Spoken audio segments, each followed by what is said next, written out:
Remain Nameless, Chapter 16. Draco sighed as his apparition landed him in a deserted alley a short block from his designated meeting point with Hermione. He had come to a decision. This was going to be the last of their little forays outside of the coffee shop. His feelings for her had grown so far beyond friendship, it was painful. If his little wonton display in the cafe earlier this morning was any indication, he could not be trusted in her presence. He had to protect himself, and ultimately her, from their relationship getting out of hand. Just tonight. Just get through tonight. You can put the walls back up Monday. Just don't be an ass to her tonight, and no touching outside of anything strictly platonic. Draco steeled himself to be distantly friendly, but then he rounded the corner before the restaurant, and he spotted Hermione. He stopped walking. Her beauty completely overthrew him once again. He allowed himself to stand totally still, half hidden behind the corner of a brick building, and simply take her in, unseen. Hermione had clearly put a lot of effort into making her usual riotous curls behave themselves for the evening. They were pulled back into a sleek bun at the base of her neck, with a few strands artfully left to frame her face. Her short dress was an elegant, rich purple, and Draco grew warmer under his suit as he realized he'd never seen so much of her bare skin. The high neckline of her sleeveless dress fastened like a collar around her throat, leaving the skin of her shoulders and arms exposed to the night air. The dress flared out slightly at her waist, falling to just above her knees, which meant Draco could see plenty of leg. And Merlin, she was in heels. Weasley has got to be the biggest idiot alive. There were countless instances through his life that Draco had thought of Ron Weasley as an absolute moron. On the Quidditch pitch, during class, anytime he opened his mouth, etc. But seeing Hermione tonight, he felt the strongest surge of that thought yet. How did that tosser ever let her go? The sobering thought of having to let her go made his gut clench painfully. A smart woman like her, she had to know, right? She must know. Draco was no good for her. He was so terrified of losing something he didn't even have with her. A coward to the last, Draco knew that losing Granger was something his heart could not afford. In all his wildest daydreams and fantasies about a relationship with her, there was no version that didn't end with her eventually leaving. It would be inevitable. He couldn't offer her anything beyond a pathetic excuse for a wizard still desperately trying to figure out how to live his life. His surname came with so much public baggage, not to mention all his private emotional and mental baggage, but at least he saw a healer for that. It would cause any prudent witch to run screaming for the hills. If they ever were to embark on something romantically meaningful, she'd eventually come to her senses. Or Draco would massively fuck up again, and she'd leave and be his ultimate undoing. This had gone far enough already. And so, Draco would do what he'd successfully done his entire life. He would lie. He would lie to himself and the rest of the world. A brief tour of Draco's life of lies follows. Age 12. I am better than Hermione Granger because I'm a pureblood and she is Muggleborn. Lie. Age 13. I am definitely not afraid of Dementors. Lie. Age 15. I am absolutely not jealous of Harry Potter's moronic army of children learning advanced defensive magic, and I think Dolores Umbridge is a sane person. Lie. Age 16. I am honored to receive the Dark Mark in service to the Dark Lord and have zero qualms about having to murder Albus Dumbledore. Lie. Age 16 to 17. Everything is fine. My family will survive our service to the Dark Lord. Everything is fine.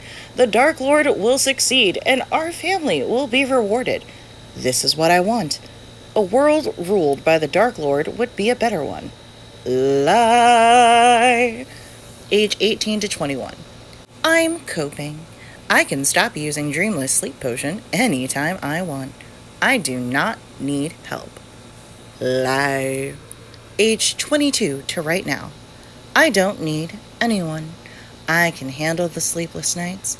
I can handle the night terrors. I don't need anyone. Lie. Right now, pursuing a relationship with Hermione Granger would be a mistake. I will absolutely be able to handle life without her. I like being alone. Lie, lie, lie. Perhaps a person who was not Draco could judge him for all the lies over the course of his life. But then, hadn't those lies allowed him to survive? There is a vast difference between surviving and living, Draco, said Healer Browning's voice in his head. Draco pushed his healer's advice away. He would continue to lie and pretend that he was perfectly fine going home alone every single night to his too large for one person estate. He would continue to lie that he preferred the deafening quiet and that his loneliness wasn't slowly crushing the life out of him. Hermione fidgeted with her watch at her wrist, and Draco thought she looked a little nervous. But Draco could do this. He could hurt her now and save her the long run. Do what he failed to do the night his aunt had tortured her on the drawing room floor. Save her from pain. He knew she was attracted to him, the feeling being very much mutual there. But eventually that would fade for her. Hermione Granger was destined for continued greatness, and he wouldn't stand in the way of that, wouldn't drag her down with him. Tonight would simply be a goodbye to a future that could never occur. One day, she would understand that this was for the best. We have to let this go. Let me go. Let me let you go, Granger. Draco took a deep breath and pushed himself off the building and fully around the corner into view. Her head turned in his direction, and her face lit up. She beamed. So hard, she practically glowed. And all because she'd seen him. Too much has happened already. I'm feeling too much. I'll only hurt you. He swallowed the hesitation lodged in his throat, and he willed his body to approach. Feeling like he was floating toward her, he pulled in some energy out of his control. You're just friends. You're just friends. You're just friends. Hello. You look lovely. The words tumbled out before he could stop them, and he knew the breathless reverence in his voice betrayed him. Draco was furious with himself because lovely was both too much and not nearly enough at the same time. You look beautiful, breathtaking, fucking transcendent. I will never forget how you look in that dress. He watched her take a small breath before she replied, Thank you. The restaurant was an upscale Italian eatery, housed in a white brick 2-story building, with strings of light draped invitingly along the outside of the facade and extending over the head of an outdoor patio. Hermione had opted to reserve a table indoors, even though it was unseasonably warm, what with British weather in April being about as easy to predict as teaching an owl how to swim. As they were led to their table inside, Draco was startled to find most of the restaurant watching him and Hermione together. 2 women seated at the bar openly stared at him, and he narrowed his eyes at their brazenness. Another woman actually nudged her dining companion and all but pointed her finger in their direction. In the 30 seconds it took to be seated, more stairs as Draco pulled out Hermione's chair for her, his mood had soured considerably. Draco glared down at his menu, fuming. "What's wrong?" Of course, Hermione had noticed. Draco fidgeted in his seat and huffed irritably. "I thought you said this was a muggle restaurant." "It is." "Then why is everyone here gawping at us?" He expected her to dismiss his suspicion. He expected her to roll her eyes and tell him he was being a paranoid egotist. What Draco did not expect was for Hermione to let out a snort of laughter.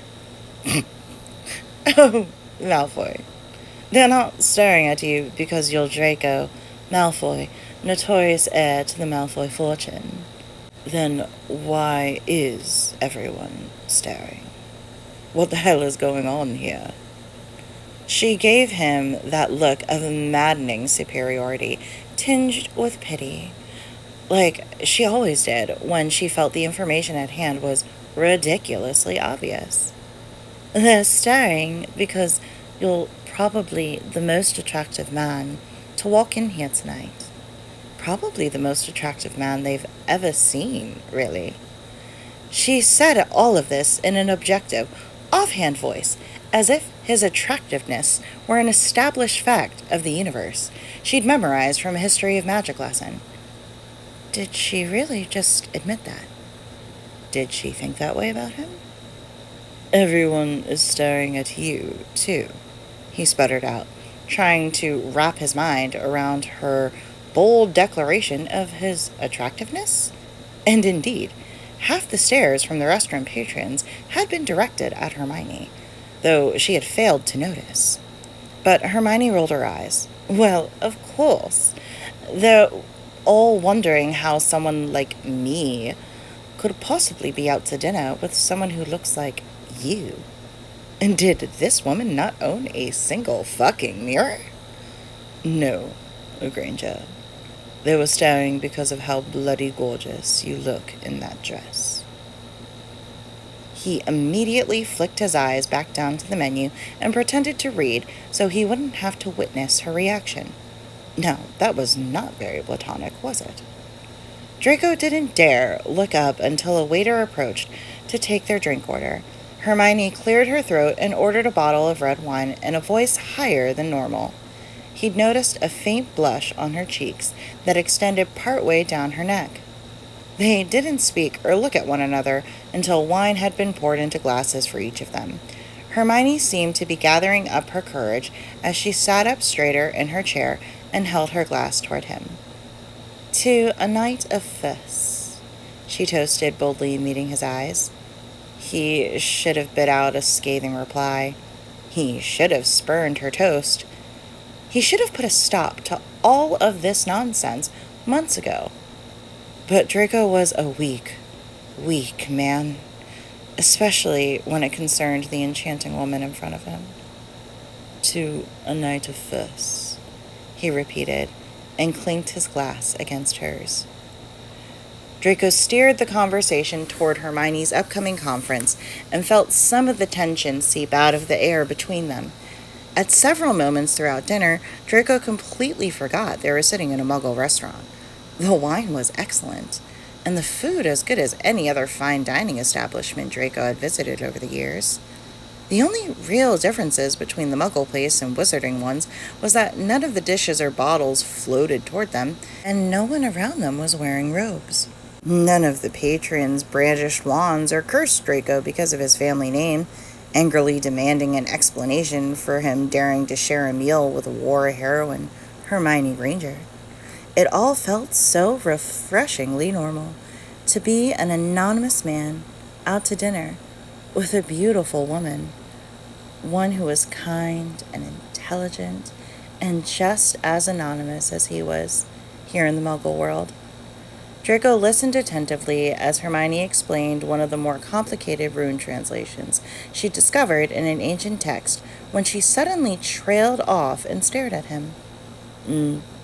Granger, everything all right? She frowned and seemed to come to a serious realization.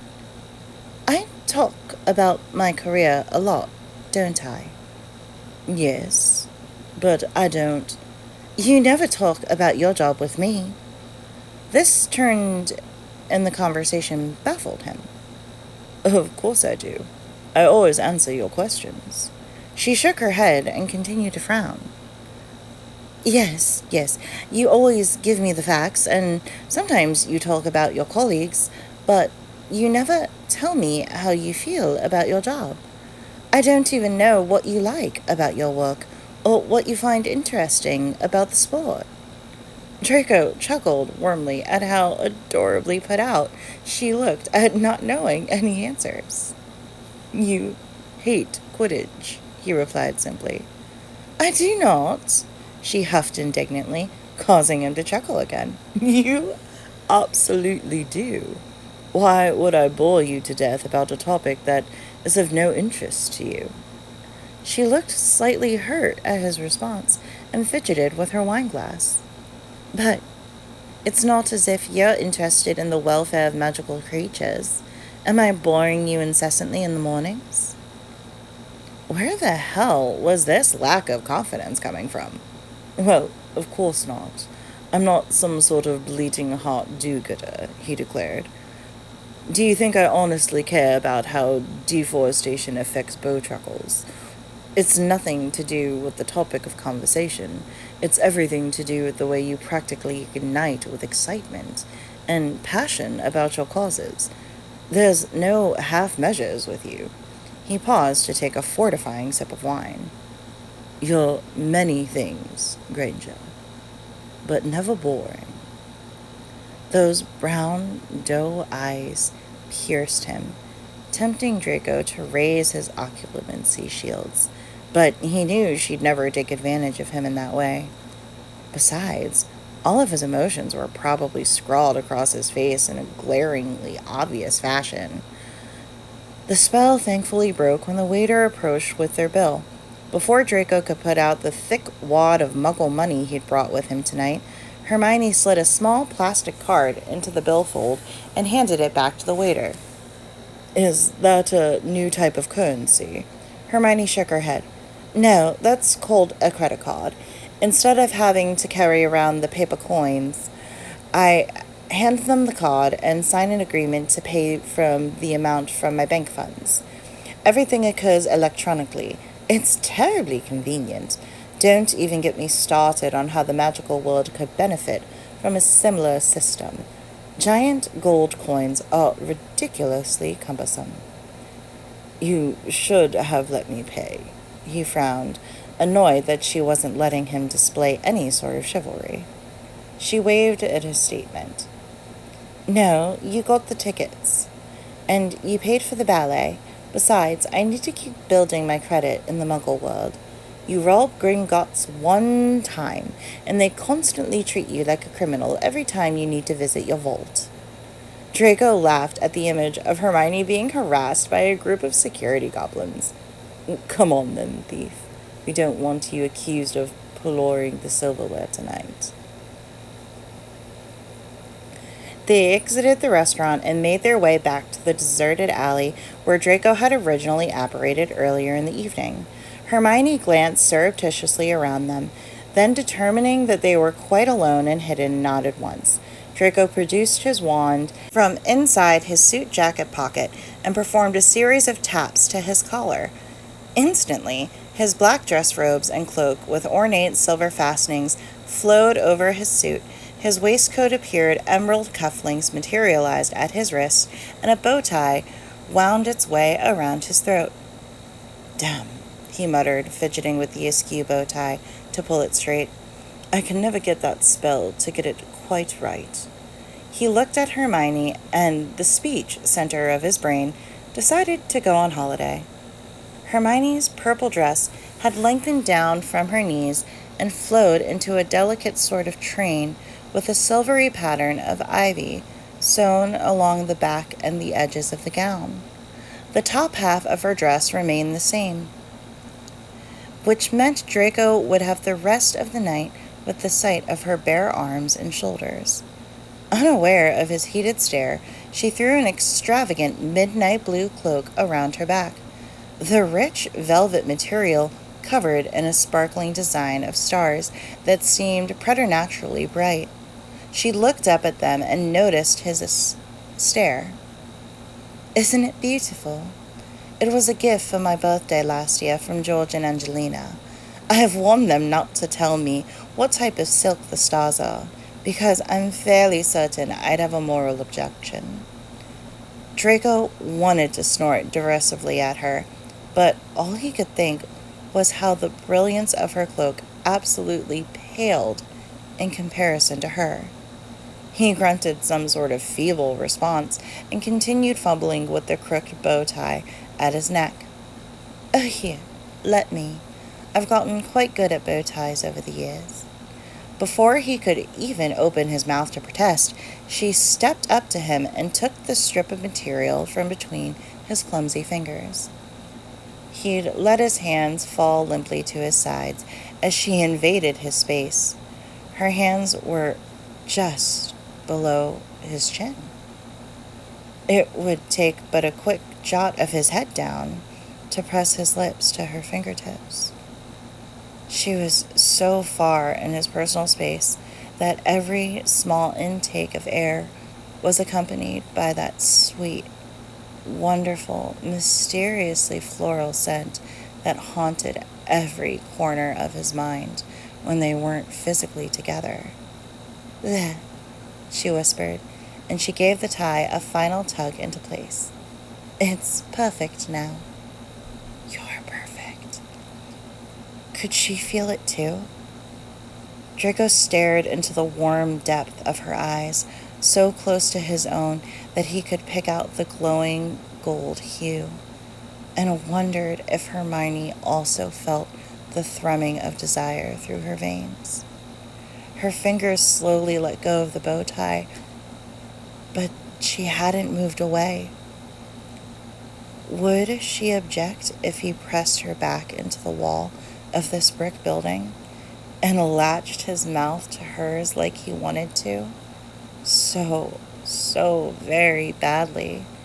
Would she protest if he told her to forget all about the sodding opera, and he'd much rather run his hands all over her curves the rest of the evening? Remember who you are. Remember what you are. You can never be what she needs. Let her go. Draco closed his eyes and cleared his throat. "We should go," he whispered, his voice unable to produce anything stronger. He took a step back and offered her his arm for apparition. He tried to ignore the swooping sensation in his stomach as she squeezed his arm and told himself that it was just the feeling of apparition and nothing more.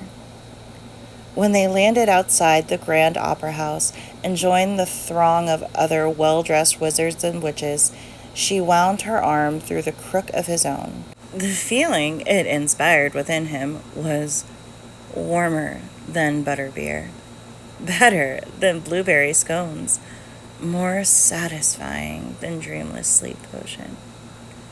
Hermione Granger was out for a night on the town, on his arm, in public, by choice. It shouldn't have made him this disturbingly content, this obscenely proud, but this was a fleeting feeling, and he'd do better to squash it now. The precise night of this show appeared to be wonderfully fortuitous as far as Draco was concerned. It was neither the opening night of the show nor the closing for the season, meaning cultural press coverage would be scarce. Glancing around the entrance, he was greatly relieved to discern a couple absences from the gossip or fashion reporters. He recalled the luck was on his side once more, There was a Weird Sisters reunion show across town, and that would surely be more than exciting venue for celebrities and gossip-hungry press. Hermione was on his arm tonight, and he would be damned if anything was going to ruin this brief detour of happiness. Hyper-vigilant of his surroundings since the war, Draco's eyes darted left and right as they entered the grand lobby. Though they caught a few stares, damn his recognizable hair. No one seemed to be pointing, sneering, or reaching for their wands. Hermione had once confided in him that the public often didn't spare her a second glance when she took the time to tame her hair.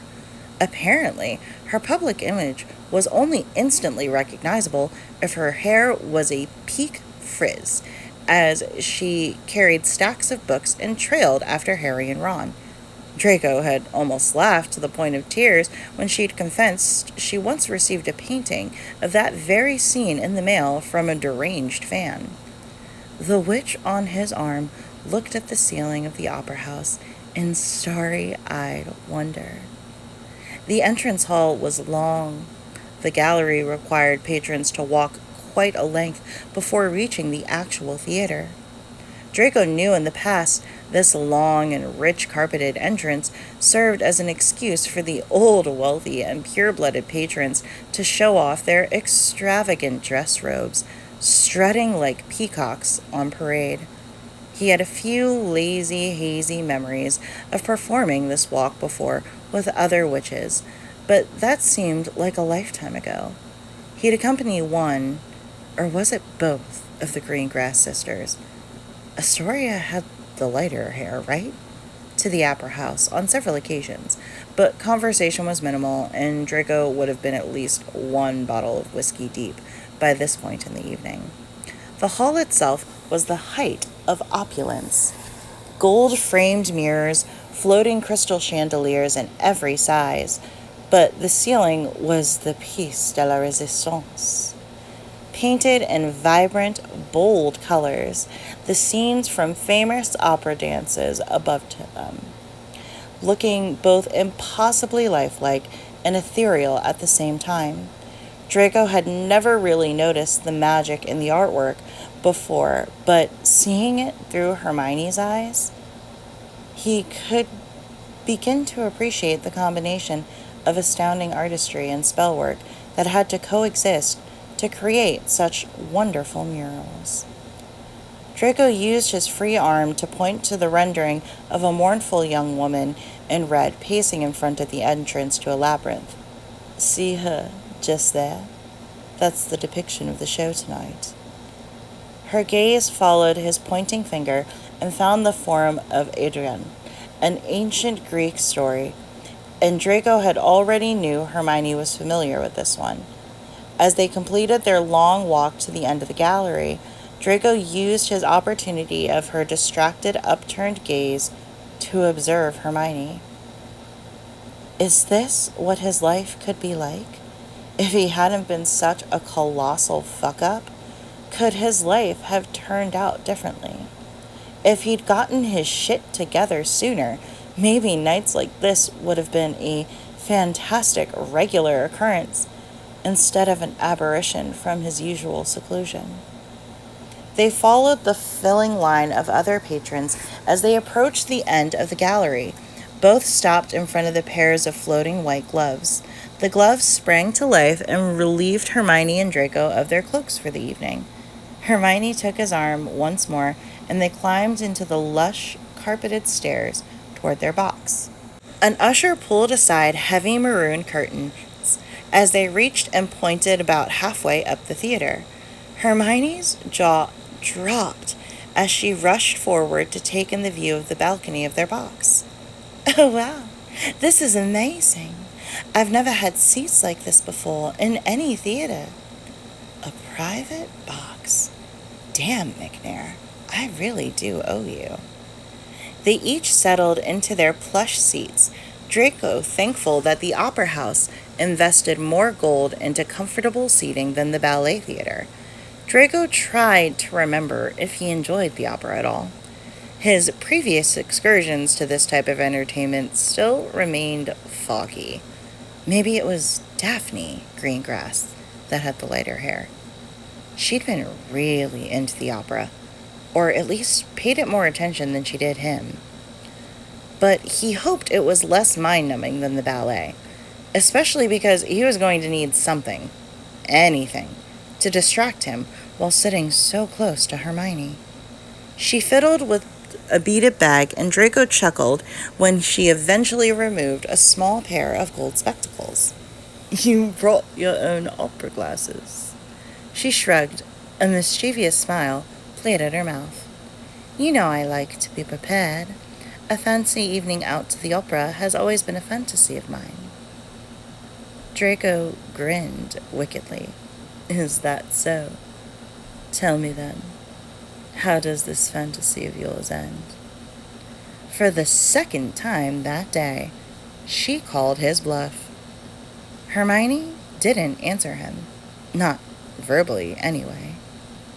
Instead, her eyes bore into his, then slowly scanned up to his hair, made their way back down to his eyes, only for a moment, then continued their exploration south.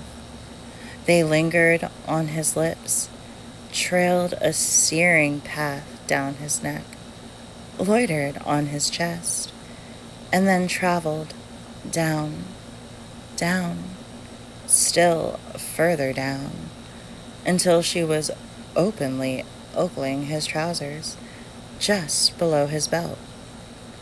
Just as her eyes darkened, those brown eyes found his again. The lights in the theater went down to signal the start of the show, and Draco remembered that his lungs required oxygen to work. A coy smile tugged at her lips, and she turned from him and faced the raising curtain. Dear Merlin, if she flirted that outrageously with him one more time, Draco did not know what he would do with himself. The show had started, and some slip of a soprano was warbling in Italian, but Draco found he could not force himself to care, not one tiny bit. He'd seen this show before, possibly with his mother, or perhaps Astoria. No, it was Daphne, maybe. Either way, the opera was duller than an early morning history of magic lesson taught by Professor Binns. He cast a furtive glance at his lovely companion and noticed the opera glasses remained in her lap. As if she felt his gaze upon her, she gave him a shy smile, perhaps embarrassed by her flirty behavior earlier, and redirected her attention into the performance below. Draco's stare never wavered from her. He could not care less about the classical show, as something far, far more enthralling had captured his every sense. The rest of the opera house, the entire crowd, the singers below, ceased to exist in his eyes. There was only her, sitting less than a foot from him, in a gorgeous fitted gown, the light golden skin of her arm begging to be touched and stroked. Her head tilted slightly toward him again, but she didn't smile this time. Her facial features seemed to tighten, and she shifted in her seat, inadvertently bringing her body a few inches closer. Both of their arms resided on the wide armrests that separated their seats, and Draco let his gaze wander from her face, down her arms, and finally to her delicate-looking hands. It would take a few centimeters of movement from his right hand, and he could gently brush against hers. His eyes flicked back up to her face, and he noted the way her jaw had unclenched. She looked at him out of the corner of her eye again, and her lips parted as she drew in shallow breaths. Which of them would give first? Draco was certain that his longing for her was palpable at this point. Every fiber of his being screamed for him to touch her. Just once, just tenderly graze the bare skin of her hand with his own. He trailed his eyes up the length of her body to the soft curls falling gently from her low, secure bun. How would it feel to comb his fingers through the escaped pieces of hair? Draco's pulse quickened, his heartbeat in time with the rise and fall of her chest. Hermione was almost facing him now, not even bothering to keep up the pretense of watching the performance. Their arms remained apart, and her eyes flicked down to his hand every few moments. Just as a hair's breadth stood between their skin touching, and Draco knew she could probably hear his breathing, or at least the traitorous thumping of his heart against his chest. What would happen if they gave in to this sensation? Every blink of her eyes, every slight intake of air between her pink lips kept twisting and winding a coil all the way down to his toes, and something had to give soon. Hermione angled her body just a few inches more, and now she was fully facing him. This wasn't a game anymore, and after months of blistering stares and stolen glances, perhaps they were both finally ready to acknowledge the charged atmosphere between them. Sod the opera and sod the need to have any excuse to spend time together, Draco wanted her. And if he was reading the heat in her countenance correctly, he knew she wanted him too. A full-blown duel could have broken out on the stage below, and neither of them would have noticed or cared. The light of the opera house came into a signal intermission. Neither of them had dropped their gaze. Draco felt his heart in his throat. "Would you like to?" he began. Now, Draco was 99% certain that his question was going to finish with, "Grab a drink out of the lobby." However, the remaining 1% contained an abundant amount of other fantastic, more enticing possibilities. For example, would you like to ditch the second half of the show and go down the street to a quiet little cocktail lounge where we can sit in a dark corner and my hand can work its way up your thigh? Or would you like to have me press you up against one of these marble pillars and snog you senseless? Or would you like to have me bend you right over the edge of this box in front of the entire crowd gathered here tonight and just go ahead and... But he never got to the second half of his question. "Malfoy!" A familiar and unwelcome voice called his name, and Draco froze. He saw Granger's eyes dart behind him, and his heart sank. He closed his eyes briefly and schooled his features, and slowly stood, turning to greet the incredulous face of Blaise Zabini. "Zabini," he responded coolly. He felt a rustle just behind him and realized Hermione must have stood as well. "I thought that was you, what with the handle," Blaise explained dryly. Draco hadn't seen his former schoolmate since his mother's New Year's ball, and he'd only exchanged about 2 words with the man then. A statuesque woman in an amber dress robes clutched Blaise's arm and gave Draco the once-over. "May I present Cecilia Montesquieu," Blaise said carelessly. Draco's old dorm mate could have brought a broom as his date for all the emotion he had displayed in regards to the woman affixed to his arm. If Blaise had wanted to bring someone he could comfortably ignore, Draco wasn't sure why he had picked such an impossibly distracting person. Her hair was charmed to flash several different colors simultaneously, and the diamond pendant glittering on her neck was the size of a plum. "Pleasure.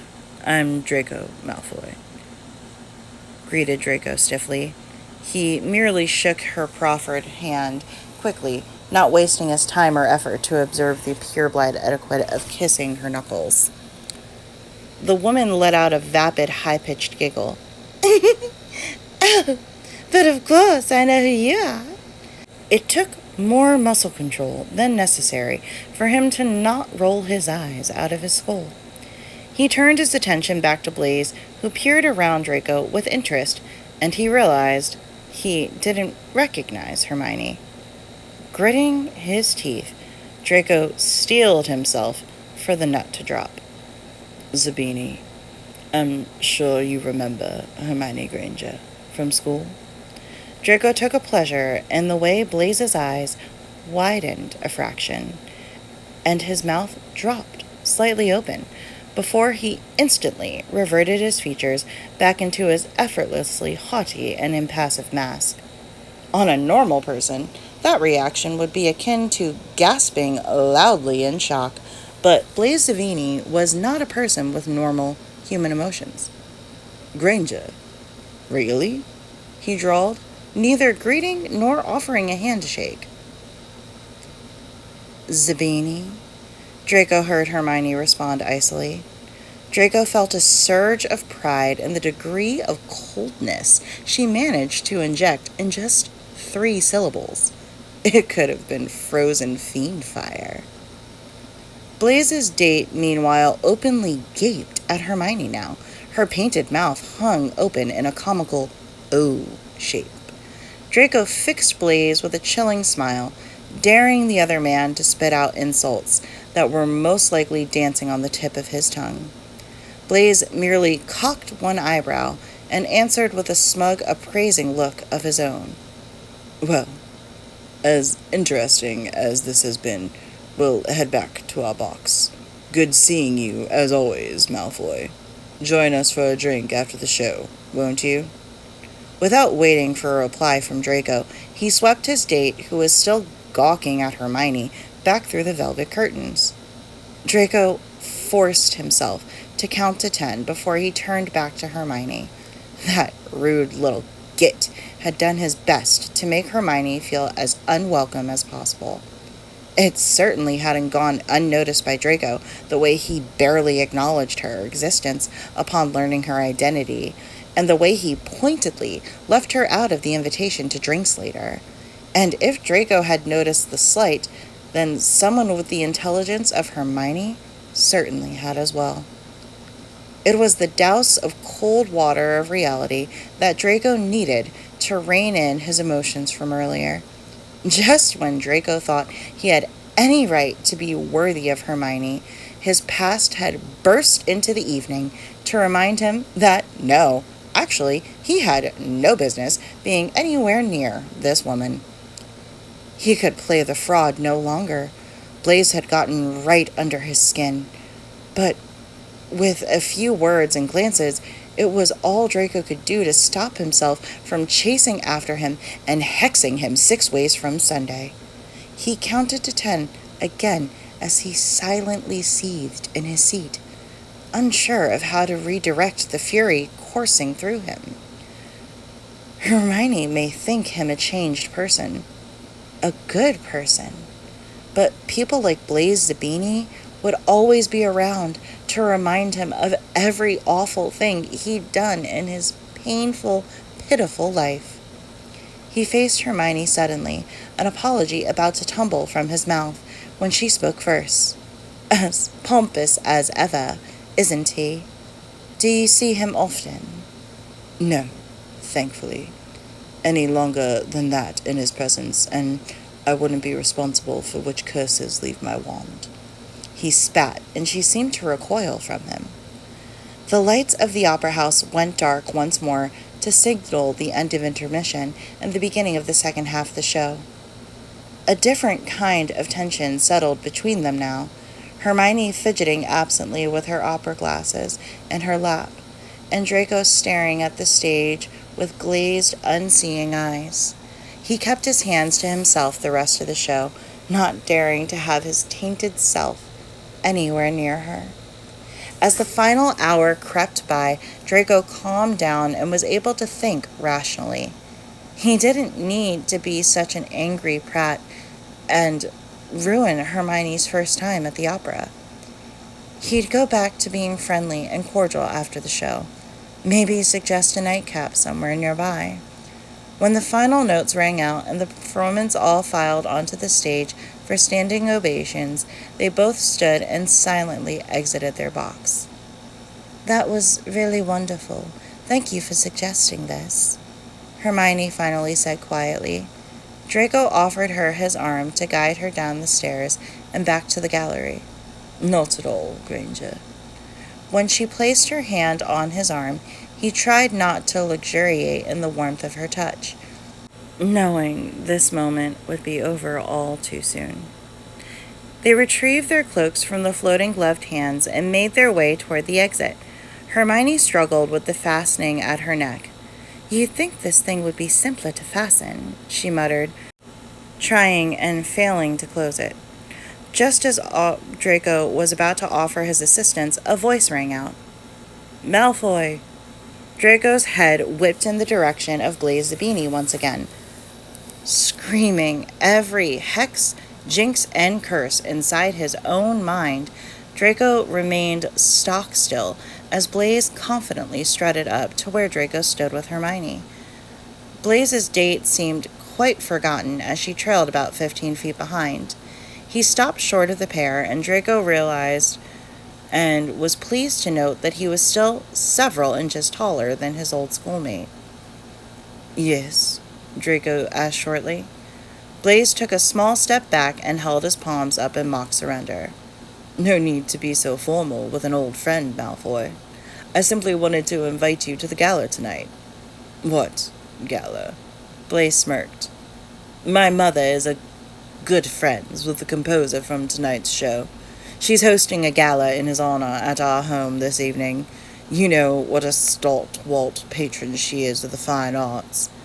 More like she was trying to woo her 10th husband, Draco thought snidely. "Perhaps another time, Zabini. I think we'll just be—" "Look, Malfoy." Blaise took a conspiratorial step towards Draco, but didn't trouble to lower his voice. "Finish up with whatever business you have going on here." His eyes slid over to Hermione, then back to Draco. "And then join the rest of us for a more exclusive experience tonight. I can introduce you to Cecilia's sister if you require a proper date for the evening." Draco felt his blood boil. How dare this arrogant ass insult Hermione so callously, as if she weren't standing right next to Draco, hearing every word. Who did he think he was? "And just what the hell is that supposed to mean?" He hadn't meant to shout, and now the entire hall was looking at them, but Draco was deaf with rage. Blaise stepped back and fixed him with a composed stare. "Whatever you like it to mean. I have to admit, even I didn't think you'd stoop this low to get your family name back in society's good graces." With a final smirk, he walked away, but Draco moved to follow him. "Malfoy, don't." Hermione's warning sounded like it came from far away, and he didn't slow in his pursuit of Blaise, who now had his back to Draco, swiftly putting distance between them. "Malfoy, he's not worth it." Her voice came again, and this time he felt a light pressure in his left hand, and she gripped it to her own. He dipped his other hand into his robes and groped for his wand, when Hermione's hand tugged hard. "Draco!" It was hearing his name that stopped him cold. She'd never personally addressed him by his given name. Not once. Not since they first met as children. He turned to look at her, and noticed her brows furrowed in concern, her eyes wide and pleading. "Draco," she repeated, her voice soothing now that she'd grabbed his attention. "Come on, let's go. It's all right. Let's just leave." He nodded mutely, and removed his hand from the inner pocket of his robes, resisting the urge to curse Zabini off the planet. Draco allowed Hermione to tug him quickly by the hand through a side exit, away from the prying eyes of the rest of the crowd. Once they were outside, Draco began a furious pace away from the opera house and the rest of the public. How dare Zabini accuse him of such untoward motives in regards to Hermione? How dare he stand there in front of a war heroine and insult her like she couldn't hear him, as if she were too stupid to understand just how little a pureblood wizard like Zabini thought of her. Draco kept up his frantic stalking for a few blocks, towing Hermione along by the hand, muttering angrily under his breath the whole way. When she gently squeezed his hand, he slowed down a bit and gulped in slow, deep breaths. In his stupor of fury, he'd almost forgotten she was holding on to him. He slowed down even more to a meandering stroll as his anger gave way to shame. He'd completely acted the fool in front of Hermione, in front of an entire crowd of people, and she didn't deserve to have such a lousy ending to her evening. He released a deep sigh, knowing he had to salvage this some way. I'm so sorry, Granger. What Zabini said to you was completely out of line. Hermione shrugged her shoulders and gave him a tight-lipped smile. It was no more than I'd expect from him. I'm glad you didn't curse him. He would have deserved it, Draco replied gruffly. He stopped walking suddenly and pulled Hermione around to face him. Granger, what he implied about why I was with you tonight. I would never do that. I wouldn't use you like that. You know that, don't you? He asked her desperately, begging her to understand the unsaid feeling in his voice. She met his unwavering gaze with a steady one of her own. If I thought that at all, I wouldn't be here with you tonight. Her voice was calm and controlled, and Draco swallowed the question that rose to his throat. And what exactly is this? What are we, Granger? I'm sorry I ruined our evening, he offered quietly. You didn't, came her soft reply.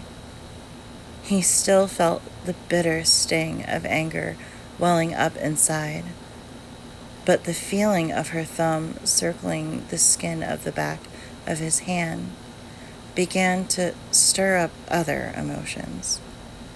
Their joined hands meant they stood awfully close. I think we could both do with a cup of tea. Can I make some, if you'd like? He nodded at her suggestion, and she gripped his hand tighter and apparated them away. When they reappeared, she dropped his hand, and he immediately missed the contact. Looking about when she'd started walking, he realized she apparated them to the same alley he appeared in each morning across from the coffee shop. Hermione led him in the opposite direction, and Draco recalled that she'd walked back this way when he'd convinced her to take a sick day at home. Draco almost stopped walking. She was taking him to her home? Almost as if she could hear his thoughts, she commented, I live just a few blocks up here. This is the closest apparition point that isn't inside my home, but I don't think my wards would have let you through with side-along apparition. Better safe than splinched. Draco nodded, and despite the light chill to the late evening, felt his cheeks heat up. He roughly yanked his bow tie off and stuffed it into his pocket, and undid the top 2 buttons of his collared shirt beneath his cloak. Throat-free of most restrictions, he still felt a sensation of tightening grip from his own inadequacy, his foolishness at rising to Blaise's bait, his inability to keep his temper in check in front of Hermione, and his weakness to her any request. He should absolutely not be following her home right now. But she could ask him to follow her to the depths of hell, and he'd be powerless to resist. Draco choked on 1,000 apologies, each one sounding more feeble and ridiculous than the last in his head. I'm sorry I threw a public tantrum. I'm sorry you were associated with me at all. I'm sorry I don't know how to be a good man. I'm sorry that I can't stay away from you, even when I know that you deserve so much more. They moved in silence, the streets around them deserted and storefronts dark due to the late hour. Draco checked his watch and noted that it was closing in 11:30. This is not an appropriate hour for you to be accompanying Granger into her home. She came to a halt outside a handsome brick townhome at the end of a row of similar-looking abodes. This is me, she said simply, and pushed open a short iron gate at the end of a brick wall.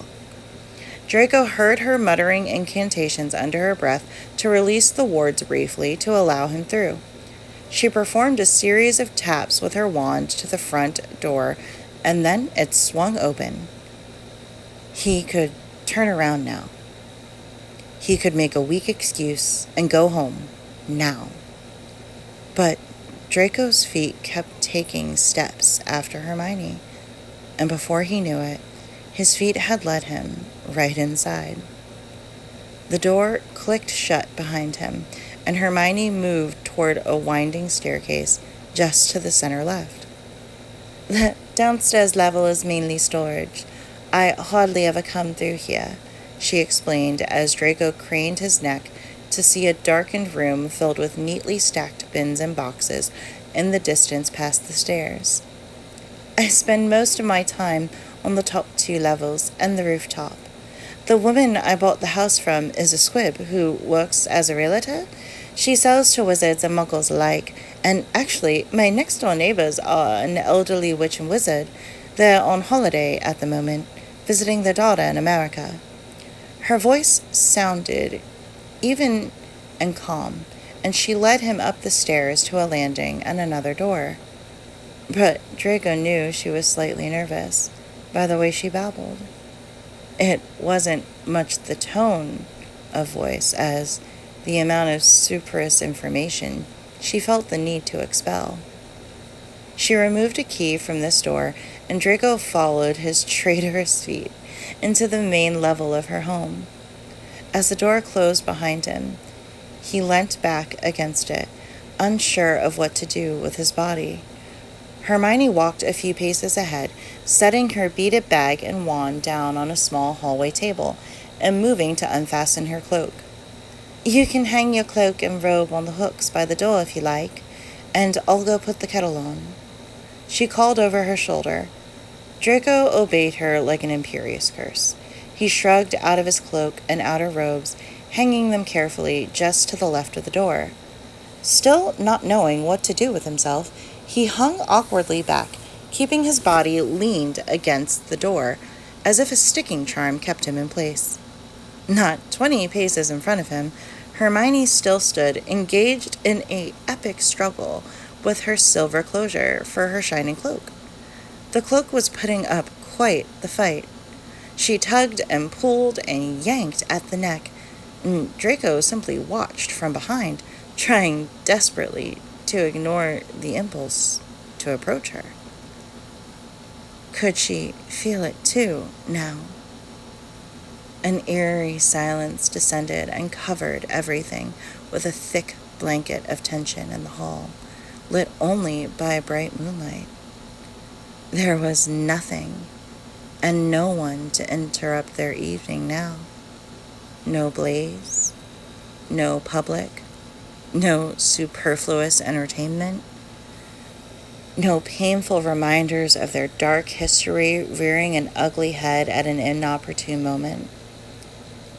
The resounding quiet was only broken by Hermione's frustrated mutters as she continued to wage war with the cloak with her back to Draco. Stupid bloody thing. How do I ever manage this? Should be a simpler way to just... Hermione ranted to herself, fingers appearing to work furiously. Draco pushed himself off the door and began a slow approach. At the sound of his dragon hide boots clicking against the hardwood floor, Hermione completely stilled. He came to a cautious stop just behind her, standing so close that should she take but one step back, she'd be flush against his chest. Now, the only sounds filling the deadening air around them were Hermione's short breaths. Draco could tell by the quickened rise and fall of her upper body that his proximity affected her, and it wasn't out of fear. It was anticipation. Draco leaned down and put his lips just next to her ear. "Allow me," he murmured, and felt her entire body quiver. He braced one hand delicately on her shoulder and reached his other long-fingered hand around her neck to take the clasp from between her fingers. Her hands fell limply to her sides as Draco deftly unhooked the fastening with but a simple maneuver of his thumb and forefinger. The cloak fell away from her shoulders to pool between their feet, but neither stooped to retrieve the garment. As the material slipped through his fingers, Draco's hand remained on Hermione's bare shoulder. She revolved slowly on the spot until they were face to face, her flesh warm and almost vibrating underneath his hand. Hermione was so naturally beautiful when she confidently knew an answer, but when she was still in the discovery phase and questioning phase of learning, as she appeared now, she took Draco's breath away. He stared down into her wide eyes, mere inches from his own, and he saw all the uncertainty and disbelief she tried to sort through. It was as if she were searching for the logic behind some grand, mythic puzzle, and the solution hid somewhere in Draco's eyes. Draco slid the thumb of his hand on her shoulder, slowly back and forth across her skin in a light dance, lost in the sensation of touching her. He flicked his eyes from her deep brown ones to the few wild curls that had managed to escape their owner's careful hairstyling over the course of the evening. He reached his other hand up and gently pulled one of the pieces framing her face between his fingers, relishing in its impossible softness. He heard Hermione's breath hitch in his ear, but Draco couldn't tear his gaze away from the lock he caressed, lightly pulling and threading it around his finger. "I can still go make tea," she whispered breathlessly, and Draco recognized it as the warning, the last attempt to pull the brakes on this train, the final caution sign before careening off a cliff. "No," he whispered back in reply, still focused on the curl between his fingers. "I don't think I need tea just now." His eyes slid back to her face as the realization sunk into his soul. He wasn't heading uncontrollably toward a cliff at all. Draco had taken a running start some time ago, leapt straight off the cliff's edge, and had been falling and tumbling down through the air, completely unsupported for a long time now, with no plan to land on solid ground. Her eyes no longer held a question, but rather a challenge. Hermione had been the brave one all her life. Ever since Draco had known her from age 11, she'd run headlong into things if she believed hard enough in her cause. Sure of her friends, she seemed to be the most cautious one, but because she took the time to think before acting. But once Hermione Granger set her sights on what she wanted, Draco knew nothing could stop her. But this time, Draco saw that she was going to make him decide. Knowing her as he did now, all the conversations they'd had about the pressure she felt to be brave, be strong, be the one to make the choice. Just once, she was asking for someone else to step up and assume the role. He could be that someone right now. Reluctantly, he let the lock of hair slip through his fingers. His hands came to rest at the edge of her jaw, while the other resumed its light pattern of circling on her shoulder. Draco's nerves felt aflame, and he had no idea if the trembling through his body originated from him or her.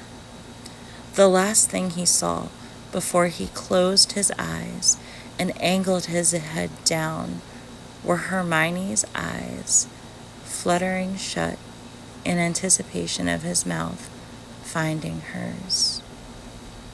Finally, Draco's lips connected softly with hers, increasing the swooping sensation in his stomach of diving unencumbered through the air by tenfold.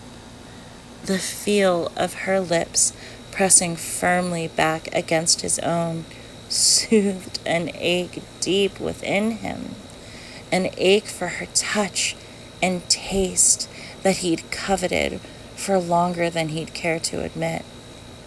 Their lips danced tentatively against one another, moving to an unknown rhythm as each participant sought to discover the shape of the other's mouth and how they fit together as one. Draco felt her supple lips part underneath his, and he hesitantly pulled back for a brief pause to catch his breath. Her eyes opened slowly to meet his searching gaze, her stare a pool of desire threatening to drown him, and Draco's veins thrummed with the overwhelming feeling of her beneath his hands. Hermione, he breathed. Her name was both question and answer, his salvation and his ruin. It left his mouth on an exhale, and though he barely achieved a whisper, it was as if he'd shattered the silence of her moonlit hall. The levee broke. Hermione's hands went around his shoulders, and she crushed her lips back to his. There was nothing delicate or tentative about these kisses. Her mouth opened his immediately, and Draco groaned as her tongue reached out to seek his own. Mouths adhered to one another, hurriedly sucking, tasting, and licking, and Draco could have kicked himself. How long could they have been doing this before tonight? Kissing Hermione was clarity, his mind rendered blissfully blank, devoid of all second-guessing and broody decision-making, as Draco lost himself in nothing but the feel of her heavenly lips brushing against his. When had he pushed her up against the hallway? Or had she pulled them into this position? While Draco kept his hands on her shoulder and the side of her face, Hermione's hands now moved everywhere. She began with his hair, tangling them in the fine strands that tickled the nape of his neck, before moving upward and running them through his white blonde locks with abandon. Taking a cue from her, Draco mirrored her movements as she explored his body, letting her set the pace for their passionate journey, all the while snogging furiously. He shoved his hands in her hair, thoroughly ruining her intricate bun. But the happy sigh he swallowed from her mouth indicated that she did not care one bit. As his nails raked her scalp, he was not quite pressed against her body, not wanting to scare her away with his already raging erection. He kept his hands tangled in her tresses while she swept her hands down to his shoulders, seeming eager to discover more of him.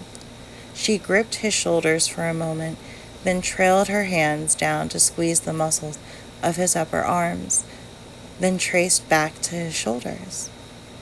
Draco reveled in the softness of her hair, the warm taste of her on his tongue, the little rapid breaths that escaped her mouth and traveled right down to the tips of his toes.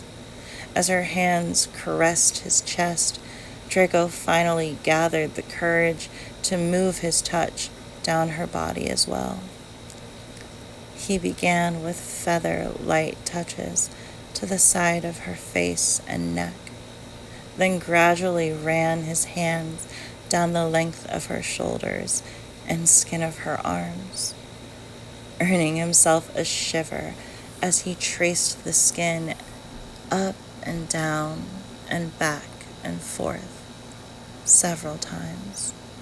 Their kissing increased in urgency as Hermione frantically bunched the fabric of his dress shirt and yanked his body toward her. With nowhere to go but her, Draco found himself pressed flush against her and moaned at the contact. Their bodies molded together, and Draco could feel her every curve against his taut physique, and the delicious way she squirmed against him indicated she was just as eager to feel his body. Draco slid his hands boldly down her sides, where they came to rest at her hips. His large hands gripped them tightly. Hermione nipped at his lower lip, and Draco had to break their kissing briefly to rest his forehead against hers while he caught his breath. She didn't let him take too long of a break, whimpering as she captured his lips again. She wasn't telling him to stop, and soon he would need her to tell him, because there was nothing to blame for their behavior right now.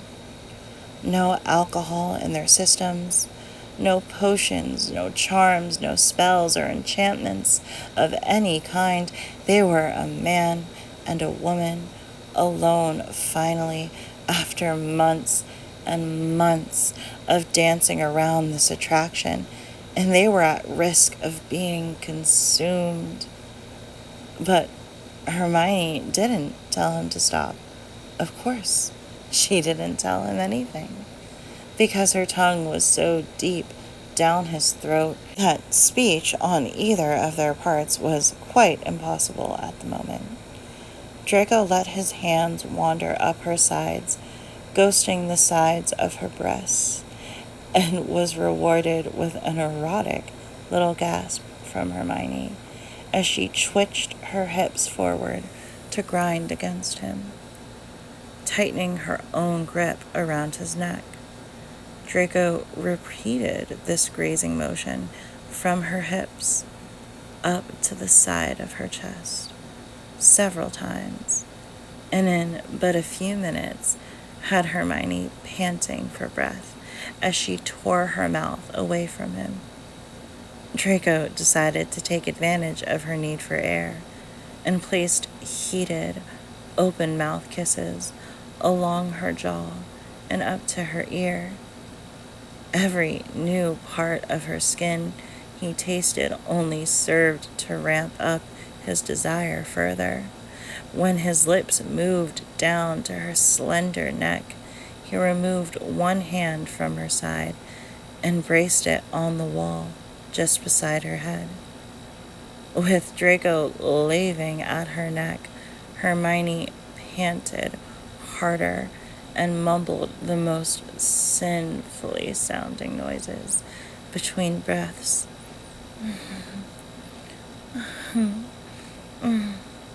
He nipped lightly at her ear, eliciting more of those reactions from her, and his hands on her hip crept upward again. This time he didn't stop at her side, but traced over the front of her chest before giving a firm squeeze. As his hand crested and kneaded her breast, his mouth kept working at her neck until... Oh,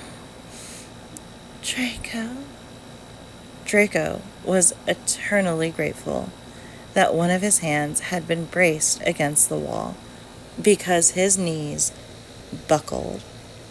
Hermione moaning his name literally made him weak in the knees, and he tore his mouth away from her neck, gasping for air. Fuck. Come Monday, Draco was going to file a petition to some office at the ministry, or perhaps take out an ad in every single newspaper asserting that no one else in the galaxy was ever allowed to use his given name ever again. The way that Hermione drew out the vowels as she moaned, Draco, was the only pronunciation he would accept from now and only from her perfect mouth. Everyone else could address him as Malfoy or that blonde idiot, or honestly, whatever they wanted, because nothing else mattered anymore but Hermione crying out his name in pleasure. The woman writhing against him took advantage of his inability to draw in air, yanking his head toward her mouth and latching her lips to his neck in turn. Once he'd semi-recovered and could feel his legs again, Draco turned his head to claim her lips once more, their kisses taking on a new, feverish urgency, and the roaming of their hands became unrestrained. She touched and groped every part of him, and Draco pressed her back so snugly against the wall he wondered if there'd be a Hermione-shaped dent when they eventually moved on. Speaking of moving on, her small but insistent hands pushed at the shoulders of his suit jacket, urging it down his arms. He briefly removed his hands from cupping her backside to shrug it off his body and fling it away from him. His waistcoat was next on her list, and her determined fingers made quick work of the buttons as she shrugged that piece off too. She pulled his face back to hers and pressed a line of kisses from the light stubble of his jaw up to the shell of his ear, ending her path in a provocative whisper. "Tenabouts, fair play."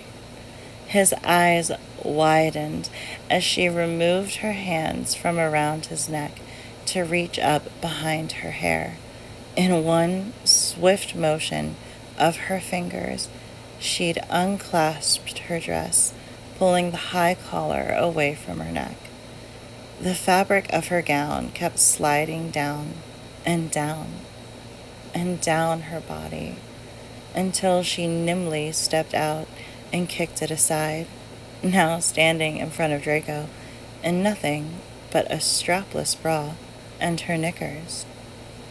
His throat released a sort of feral growl as he pushed her roughly back up to the wall, crushing his mouth and hips to hers.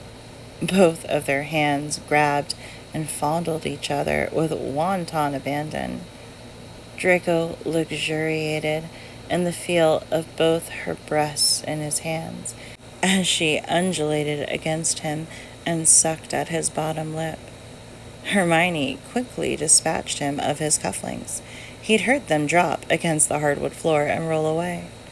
Her palms slid up his chest to the top buttons of his dress shirt, and she hastily worked her way down, untucking his shirt from his pants and coming dangerously close to touching his achingly hard cock.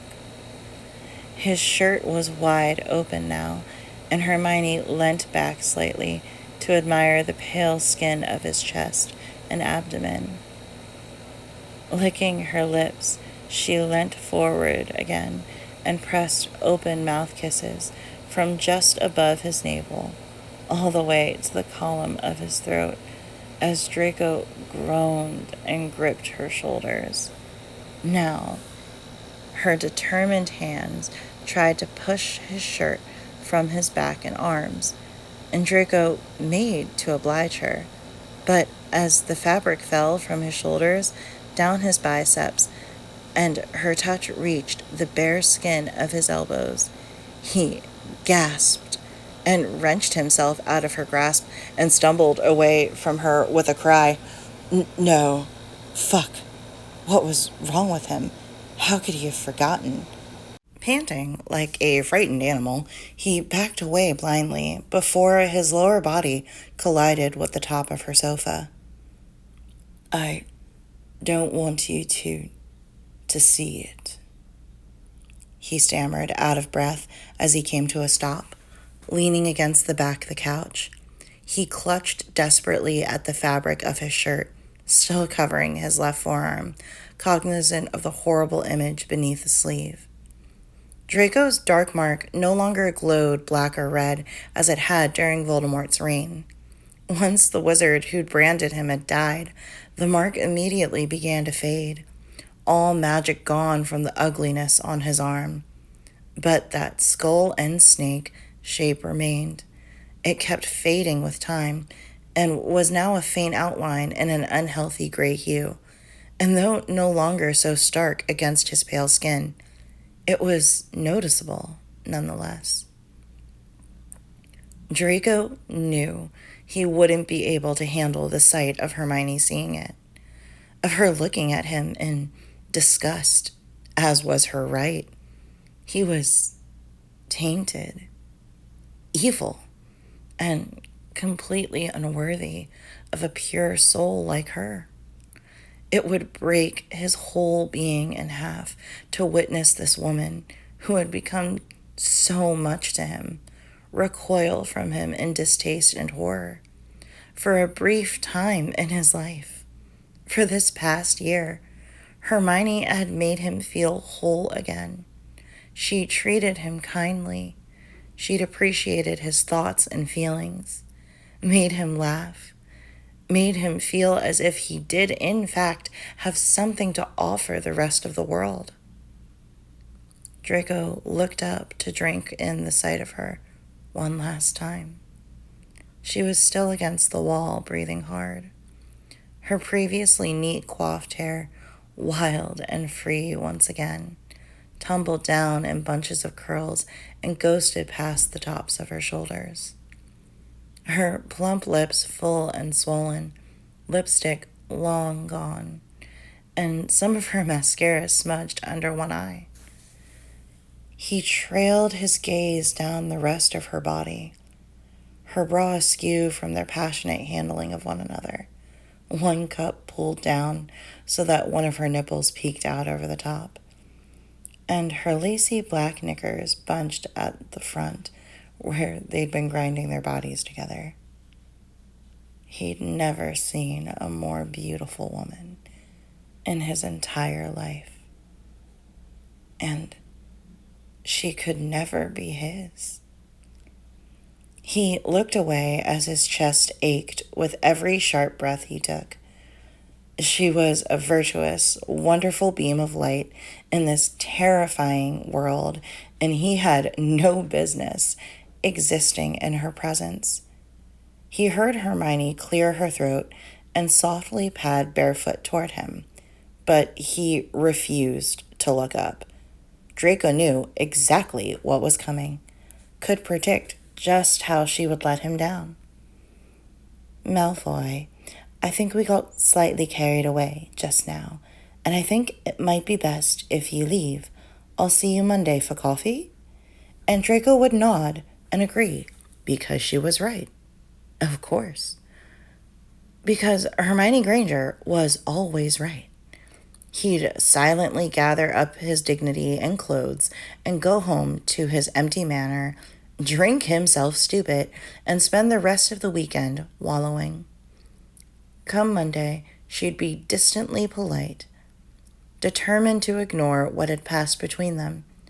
She'd pull further and further away from him, until eventually they'd be strangers to each other once more. And then, one day, she would stop showing up. She'd exit his life forever, and it would be best for him to accept that now. She came to a stop just in front of him, but he still kept his gaze averted. He could smell that intoxicating floral scent coming off her in waves, and with each deep, ragged inhale of breath, he vowed to commit that smell to memory.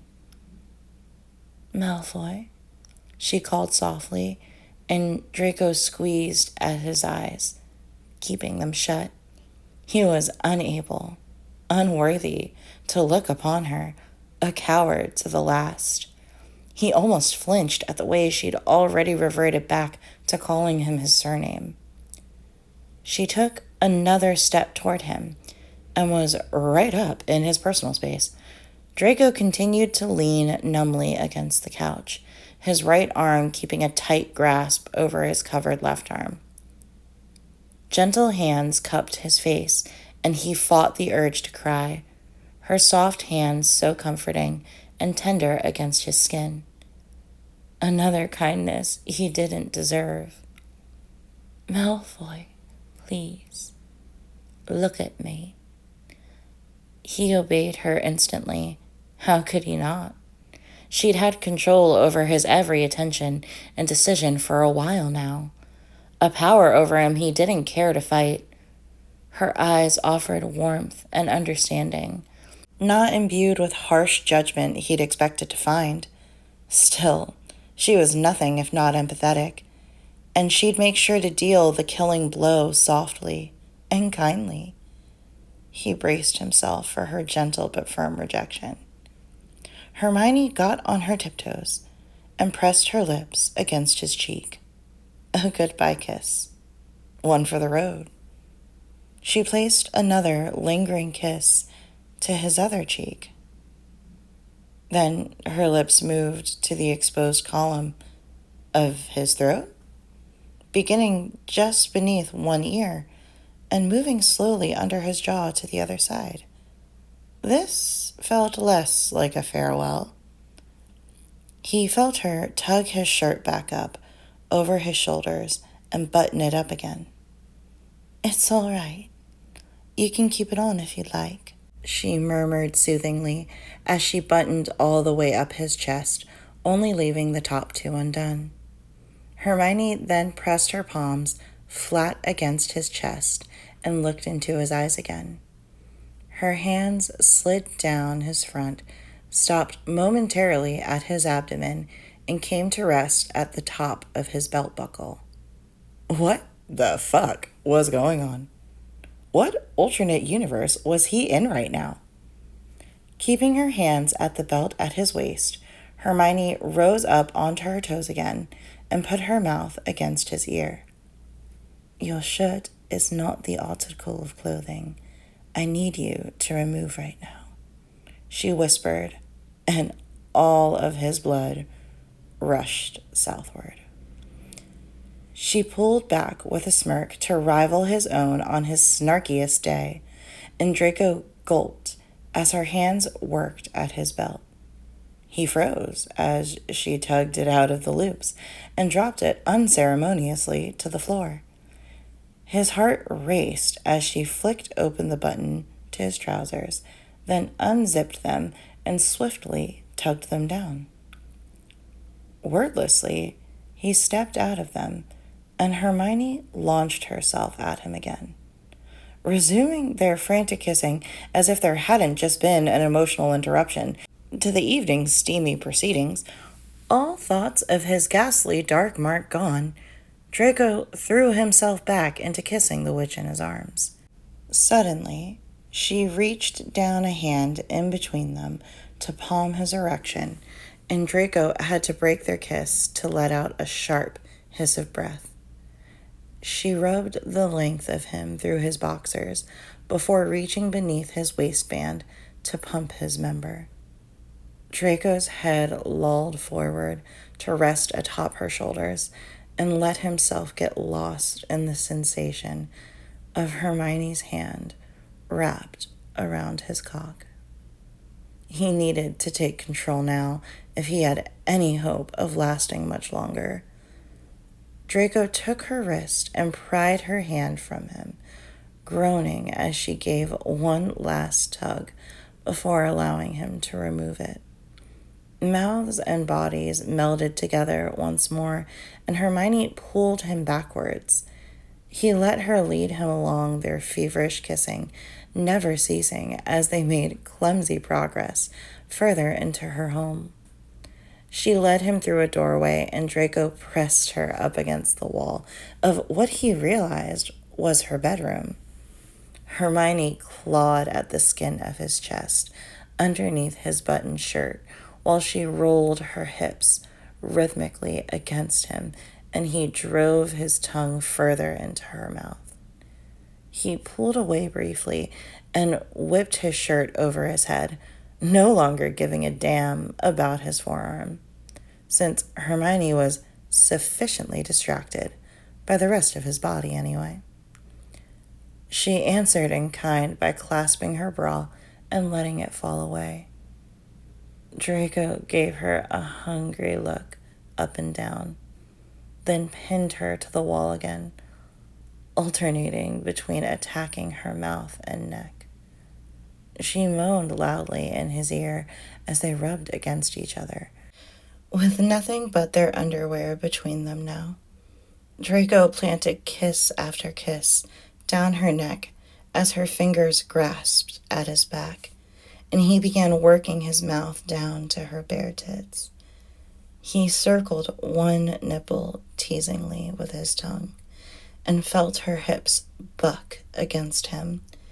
He took the other breast in his hand and worked that nipple between his fingers, and heard her breath quicken as she whimpered under his ministrations. He kissed his way back up to the middle of her chest to capture her mouth while still kneading at her breast. Draco circled her taut nipple for a few more minutes, working her into a lustful frenzy, before slowly tracing his hand down across her stomach and stopping just above the top of her knickers. His hand remained there for a moment before dipping just inside and stopping once more. Draco pulled back from kissing her to lock eyes. "Is this all right?" he asked seriously, making sure he had permission to touch her. "Yes, please," she whispered breathily, and he kissed her fiercely as his hand moved lower. When his fingers finally reached their destination at the apex of her thighs, he could feel the wetness already accumulated there. They both moaned simultaneously. Draco dragged a finger along her slit, relishing in the moisture there, and Hermione had to break their kissing to gulp in oxygen desperately. He could tell he was already making her come undone, with just the briefest brushes of his fingertips.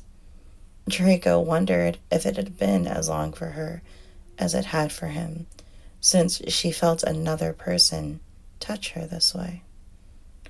When he slipped one long finger inside her, she gasped and threw her head back hard against the wall.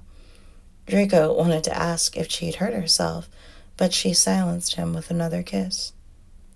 Gods, she felt perfect, tight and ready for him. And he reveled in the way her walls clenched and pulsed around his fingers. He slid it in and out, going slow at first, but speeding up the pace, all the while worshipping her neck with his tongue and stroking her breast with his free hand. As her moans became more frantic, he inserted another finger and quickened his movements within her, trying to match his speed with the thrusts of her hips. When his thumb flicked at her clit, she cried out and attached her mouth to his shoulder, sucking and biting at the pale skin there. Her nails dug so hard into his back that Draco was certain there would be 10 little red marks there tomorrow. Not that he minded at all. It thrilled him to be giving her this level of pleasure. His thumb barely brushed against her clit again, and he earned another whimper. She was so close.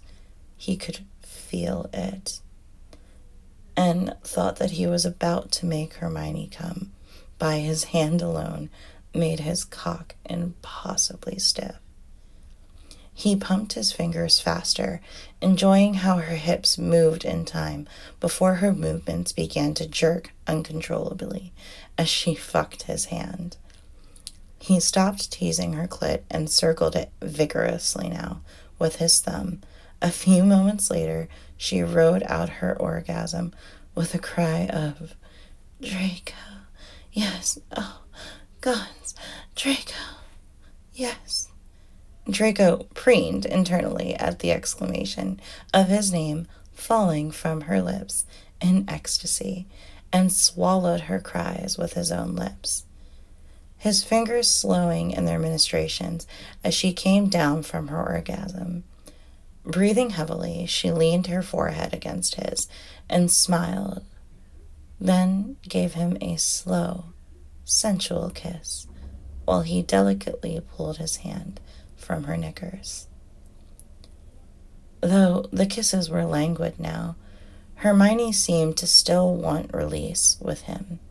None too gently, she shoved him off of her and pushed him backwards until his legs hit her bed, and he sat down on the edge of her mattress. The look she gave him could be described as predatory as she leaned down to kiss him deeply. "Scoot up," she whispered, motioning for Draco to move up the bed. He complied, and his mouth went dry as Hermione bent down to remove her knickers and kicked them away. Draco shimmied his boxers off in turn, discarding them to the floor. Hermione crawled up to the bed toward him, her brown hair falling like curtains around their faces, and she leaned over his body to claim his lips. As she made to straddle his hips, Draco grabbed her wrist to stop her. "Wait." She looked up at him in surprise, and he tried not to appear frightened or nervous as he met her gaze. They could stop this right now, and Hermione could still have her dignity intact, if she wanted. But before they went any further, Draco had to know, had to be absolutely sure that she wouldn't regret it. "Is this all right? I mean, is this what you want with me?" What was it about this woman that made him feel so vulnerable, so open? He cursed himself for the rare self-conscious tone of his voice. But Draco couldn't screw this moment up. If Hermione rejected him after the fact, Draco wasn't sure he'd recover. Better to cut this off now before shame set in and she hated him in the morning. Hermione's gaze softened, and before she answered him, she wrapped her hand around his cock and stroked up and down several times, causing Draco to throw his head back and bite his lip. "Yes, I'm sure," he heard her murmur as he opened his eyes and was greeted with the most perfect vision of Hermione lowering herself onto him. They both groaned as they joined together. Hermione let her head fall back, and Draco brought his hands to her hips as she tentatively moved up and down, exploring how their bodies fit together.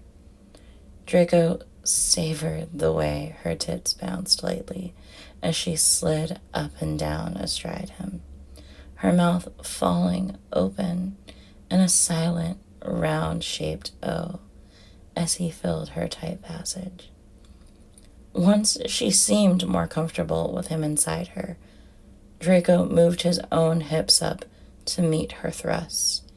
He gripped one side tightly, and she found a steady rhythm and reached his other hand up to palm and tease her breast. Hermione's hand came forward to rest on his shoulders as she used her newfound leverage to move faster up and down his length. Draco remembered dimly that Hermione mentioned her neighbors were traveling, and thanked the stars for that because the sounds coming out of both of their mouths were uninhibited and extremely loud. Hermione worked herself on top of him at a furious pace, and Draco removed his hand from her breast to hold tighter to both her hips.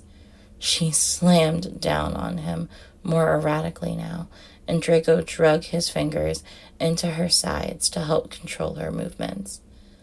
The thought of her coming undone on top of him was almost enough to send him over the edge. But he wanted to get her off again first. Seeing as she was much more comfortable riding him frantically, he bucked his hips harder, sending his member deep inside her, and she moaned wantonly in encouragement. Hermione leaned down for a deep kiss, pushing his mouth open with a forceful prod of her tongue before breaking the kiss and sitting up straight. Draco increased the pace again to match hers, both of them with a sheen of sweat forming across their foreheads as they panted with the effort of their lovemaking. Hermione's limbs trembled, and Draco knew he had her then. She threw her head back, her sheet of hair flying behind her, and Draco marveled at the way her bare skin glowed in the moonlight. Gods, he'd fantasized about her like this for months, and none of his imaginings had ever come close to the reality of her fucking him into the mattress. She was screaming his name again. Draco, Draco, yes, Draco. He was a goner after that. Finishing off her orgasm with an incoherent mumbling, Hermione slumped forward onto his chest, tangling her hands in his hair while still moving her hips for him. A few hard and punishing thrusts was all it took, and Draco saw stars behind his eyes as he came inside her. He may have mumbled, "Hermione," into her hair as she lay on top of him, but he wasn't confident the noise that exited his mouth was any recognizable human language. Breathing hard and thoroughly sated, Draco brought his arms around Hermione's frame and held her to his chest, not wanting their physical contact to end yet. They stayed like that for a minute before Hermione reached her hand up to push her hair off both their faces. She pressed a chaste kiss to the top of his shoulder and then the side of his neck, before gingerly rolling off him and laying down next to him. Summoning the little courage he possessed, and still chasing the high from postcoital bliss, he turned on his side to face Hermione. She met his gaze with a shy smile of her own, and he grinned in return. She hesitated a moment, then leaned forward to meet his lips in another brief kiss. Pulling away, she whispered, "Be back in a minute," then rolled out of bed and walked to the adjoining bathroom. Draco gave her nude form an appreciative stare as she padded across the room, admiring the shape of her backside. He flung himself back into her pillows with a contented sigh, and shivered a bit without her warm body next to his. Taking it as a positive sign that she hadn't immediately kicked him out of her home, Draco decided to make himself a little more comfortable while he awaited her return. Knowing Hermione, she probably wanted to discuss what had just happened between them. Draco pulled the covers up around his naked body and tried to fight the tiredness creeping into his bones. But it was a losing battle, and in a matter of seconds, he was out cold.